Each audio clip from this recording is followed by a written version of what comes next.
Hi, this is Debbie, and today I'm going to take a look at one of the lovely new Helen Dardik sets from Waffle to create a colourful watercoloured birthday card.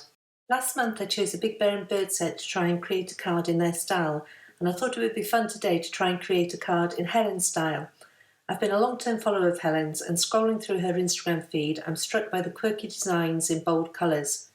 I've chosen the envelope birthday set to use today, and I have a piece of 5.5 by 4.25 watercolour card in the Mini Misty.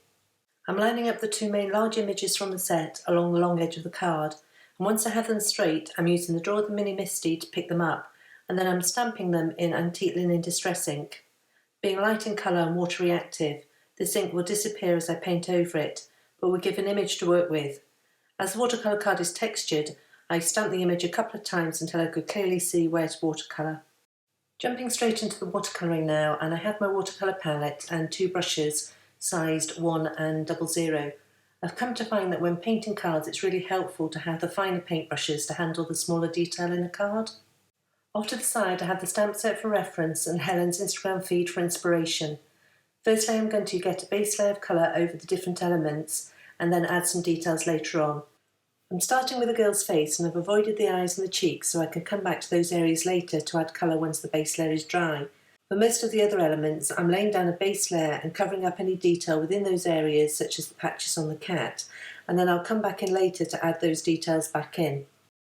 When I was recording this video, I did start talking about what particular paints and colours I use for each area, but I'm only using what I have to hand and I recommend that you do the same. I have a palette which contains a number of artist quality brands such as Minka, Daniel Smith and Winsor & Newton, but my colour choices within the palette tend to be more muted as those are the colours I use most often. However, I did try and pull as much colour from them as I could to reflect Helen's vibrant style. I'm going to play some music in a minute as I continue to paint. I've sped this video up, but in total I think I was painting for about an hour. I like to take my time and enjoy the process, and what I was initially wanting to do is to get a lighter base layer of colour in each place, and then when dry come back in with the darker colours to add all the detail. All was going to plan apart from the fact I messed up one of her eyes and then I tried to fix it, when in reality I should have just left it as it was. I'll chat more about that in a minute, I just wanted you to watch out for that.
tried to cover up the slight mistake with her eye and then ended up with patchy skin, so I'd been better off not trying in the first place.